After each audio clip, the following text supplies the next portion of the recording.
ഡൽഹി രജൌരി ഗാർഡനിൽ വെടിവെപ്പ്. Burger king എന്ന സ്ഥാപനത്തിലാണ് വെടിവെപ്പുണ്ടായത്. അക്രമത്തിൽ ഒരാൾ കൊല്ലപ്പെട്ടു. വെടിവെപ്പിൽ അന്വേഷണം ആരംഭിച്ച ഡൽഹി പോലീസ്. പടിഞ്ഞാറൻ ഡൽഹിയിൽ ചൊവ്വാഴ്ച രാത്രിയോടെയാണ് വെടിവെപ്പുണ്ടായത്. രജൌരി ഗാർഡനിൽ പ്രവർത്തിക്കുന്ന ബർഗർ കിങ് എന്ന സ്ഥാപനത്തിൽ അക്രമി 10 റൗണ്ട് വെടിയുതിർത്തു.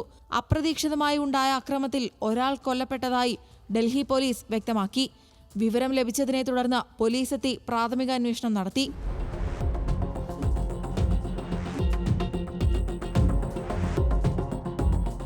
അക്രമത്തെക്കുറിച്ച് കൂടുതൽ വിശദാംശങ്ങൾ പുറത്തുവിടാറായിട്ടില്ലെന്നും CCTV കേന്ദ്രീകരിച്ചുള്ള അന്വേഷണം പുരോഗമിക്കുന്നതായും ഡൽഹി പോലീസ് മാധ്യമങ്ങളോട് പ്രതികരിച്ചു. കൊല്ലപ്പെട്ടയാളുടെ വിശദാംശങ്ങളും ലഭ്യമായിട്ടില്ല. സാമാന്യം തിരക്കുള്ള സമയത്താണ് വെടിവെപ്പ് നടന്നതെന്നും അക്രമത്തിന് പിന്നിലുള്ള കാരണം വ്യക്തമല്ലെന്നും പോലീസ് കൂട്ടിച്ചേർത്തു. വെടിവെപ്പ് കേസ് അന്വേഷിക്കാൻ പ്രത്യേക സംഘത്തെ രൂപീകരിച്ചെന്നും ഡൽഹി പോലീസ് പ്രതികരിച്ചു. News desk, news Malayalam.